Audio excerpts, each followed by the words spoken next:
Have you ever found yourself reaching for your phone when you were supposed to be working, or grabbing another cookie after promising yourself you'd start fresh on Monday? These moments might seem small, almost insignificant, but in reality, they're tiny cracks in our inner fortress. Today, we're not going to scold you for these weaknesses. Instead, we're going to look at them through the surprising lens of the ancient Stoics. We'll explore how these philosophers, who lived 2 millennia ago, can give us a superpower to combat procrastination and impulsive desires in the 21st century. Stay with us, and you'll discover how to transform your most annoying habits into training grounds for your mind and will. It's simpler and more interesting than it seems. So, who exactly are these Stoics, and why does their philosophy still matter? Imagine people who maintained their composure while governing the Roman Empire, facing exile, or even enduring slavery. These were figures like Marcus Aurelius, Seneca, and Epictetus. Their core secret lay in a simple yet powerful idea. They divided the world into 2 categories: what we can control and what we cannot. We can't control the weather, the economy, or what other people think of us, but we have 100% control over our own thoughts, judgments, and reactions. This, according to the Stoics, is where the key to strength and tranquility lies. So let's kick things off with the ultimate monster living under all our beds. Its name? Procrastination. There it is. That crucial task you know you need to do. Write a report, start a workout, make that important call.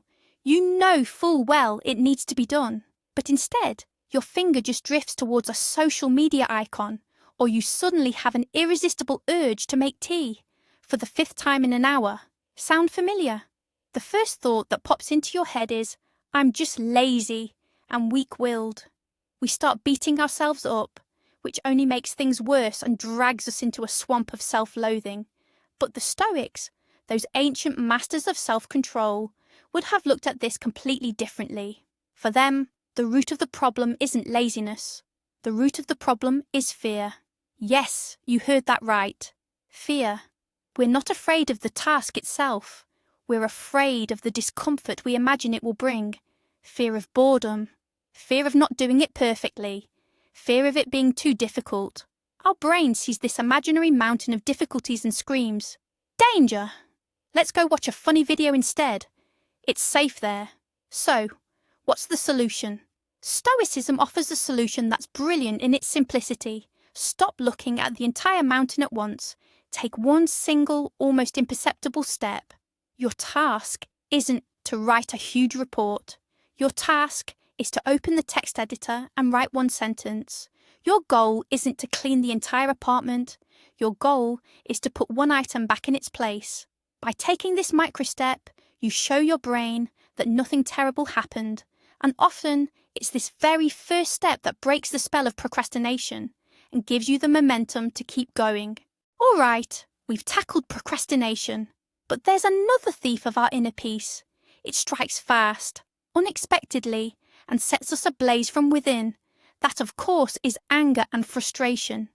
Picture a common scenario. You're standing in line, and someone tries to cut in front of you.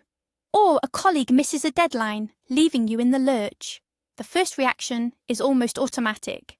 Blood rushes to your face, everything inside boils over, and you're itching to tell them exactly what you think. We feel absolutely justified in our anger.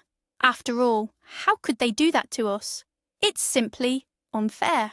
Now, let's look at this from a Stoic perspective.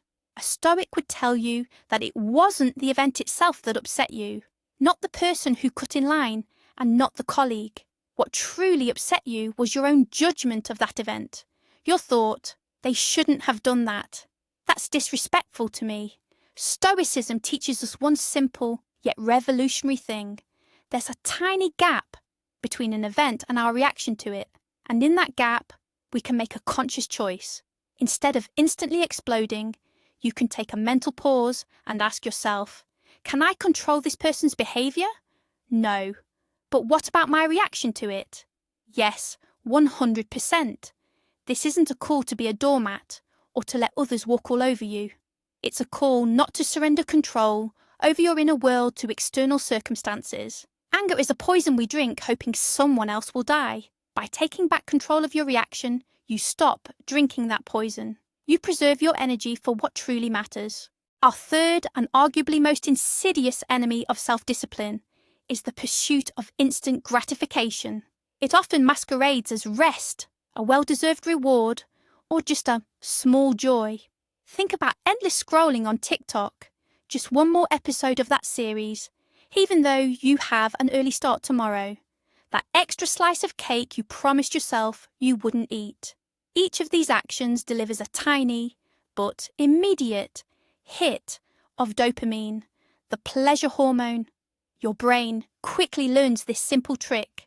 Perform a small action, get an instant reward, and it quickly starts demanding more and more. Before we know it, we're caught in a trap. We sacrifice long-term goals, our health, knowledge, and careers, for cheap, fleeting pleasure in the here and now. It's like taking out a high-interest payday loan from your future self. It feels good today, but tomorrow the bill comes due. So what would a Stoic advise in this situation? They'd suggest harnessing a powerful tool, imagination, but not to imagine how delicious that piece of cake might taste. Rather, to peer into the future. Before giving in to temptation, ask yourself a simple yet sobering question. Who will I become if I do this every day? What about in a year? What about in 5 years? This question shifts your focus from immediate gain to long-term consequences. It forces you to see not just one harmless slice of cake, but the complete picture of how this single choice shapes your character and your entire life. And then the decision to decline it becomes not an act of deprivation, but an act of investment in the best version of yourself. Now let's get to the heart of the matter, which might surprise you. Many believe that Stoicism is about becoming an emotionless robot and suppressing all your feelings, but that's a huge misconception. In fact, it's quite the opposite. The true goal of Stoicism isn't suppression, it's transformation. It's not about locking your weaknesses away in a dark cell. Instead, it's about using them as sparring partners to strengthen your resolve. Procrastination, that's an opportunity to practice discipline. Anger, a chance to exercise self-control. A craving for something unhealthy, a reason to strengthen your willpower. Your weaknesses aren't enemies trying to destroy you. They're simply indicators, pointing out exactly where you need to grow stronger. Stoicism isn't a shield from the world. It's a compass that helps you stay on course through any storm.